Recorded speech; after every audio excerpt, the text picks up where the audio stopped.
Rugby is the most beautiful game in the world for the simple reason that anyone could play. You've got different people and different makeups, but by saying that, they have different strengths. We have a saying at the academy, better people make better rugby players. And the more worldly you are and the more you understand, the more likely you are to create a harmonious environment. In every business, you need to have those characters that challenge each other. This environment is like a business. If everybody does their job properly, the team will excel. It can be an individual, but you have to play with the team, otherwise it doesn't work. It breaks down. And that I believe in sharing knowledge. If you share, you give, you get.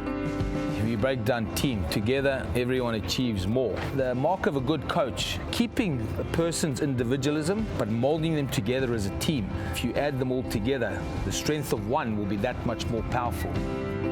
Every guy's got his job to do, and if one guy's not doing his job on the day, it does let the team down. Every time you rock up and you play a game, people see your character, they see the things that you do. There's a lot of life lessons that I've learned in a team environment, because ultimately if you go back into business, there's conflict, there's teamwork, there's many units, there's decision making, there's weaknesses, there are strengths. What I've learned, I'm using in daily life now. What I know is what I've learned from the team environment, being involved in rugby.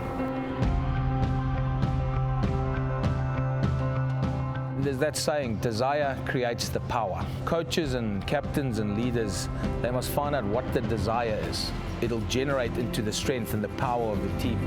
Good leadership is the glue that keeps everything together.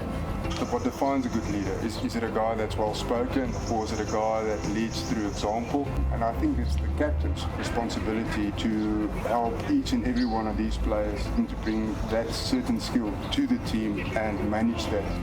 A good captain knows when to speak, and sometimes silence is the way to say something the best. Generally, you want strong leaders in as many positions as possible. At the same time, you don't want the leaders to clash.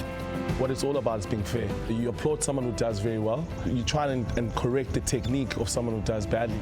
I think you find out in coaching, don't you, that there's not one way of doing things. You could parallel it with business. You reckon you're the leader in your field until a competitor comes along. In this game, you need to get out and express yourself, and the fear of failure often stunts growth. You get quite a few injuries that set you back. I missed out on a World Cup, and still, having said that, I've never been to a World Cup. It's about getting over those injuries and then still going on to win a World Cup. You've got to believe in what you're doing. You've got to actually have confidence. You've got to have self-belief. Don't be afraid of what lies ahead. I think probably the number one lesson that I've learnt from this is how easy it is to perform better. The more you understand what works for you, the easier it is to do anything you want to do.